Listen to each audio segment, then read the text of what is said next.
Eto na mga boss, last 2 minutes na para dito sa bakbakan ng Converge at ng NLEX. O syempre mga bossing, naka-NLEX tayo ngayon dito para sa match winner. Winston lang kakana dyan eh. O Bolik, tira mo na! Tira mo chance of winning eh, bali okay lang yan. Tambak na sila eh. 12-point lead mga bossing para sa NLEX. Sabaw-sabaw na naman mga boss. Sayang di natin naumpisahan, di ko napanood kung sino nanalo sa race to 10 eh.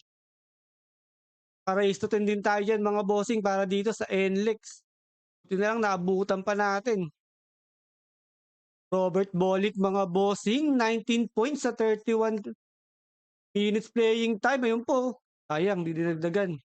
Pero kung manarito mga bossing, si Jones saka si Winston. Ubus oras na lang, hawak lang, wala na pag-asa yan. Bolick to attack, pasok mo, counted. Pabayaan nyo na para makakabulabol naman. Grabe, Bolick talaga oh. 9 rebounds mga bossing para kay Bolick. With 10 assists, double-double na ang animal. O, Jones again.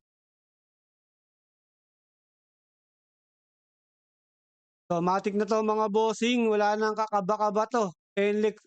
NLEX Road Warriors na to mga bossing. Panlimang panalo na nila to. So, bali ang standing nila mga bossing, 5-0 na para sa Group A.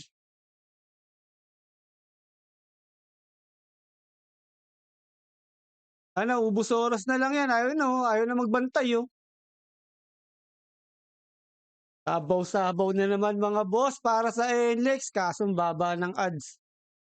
Bali okay lang yan. Ang malaga panalo. Nice one, nice one. Grabe rin to si Winston, no? 24 points. May kasama pang 6 rebounds yan, saka 5 assists.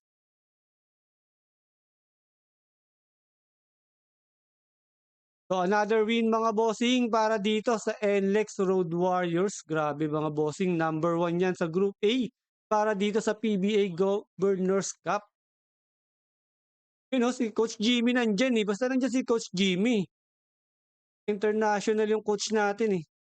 Well mga bossing, lipat naman tayo para sa bakbakan ng San Miguel at ng tropang TNT.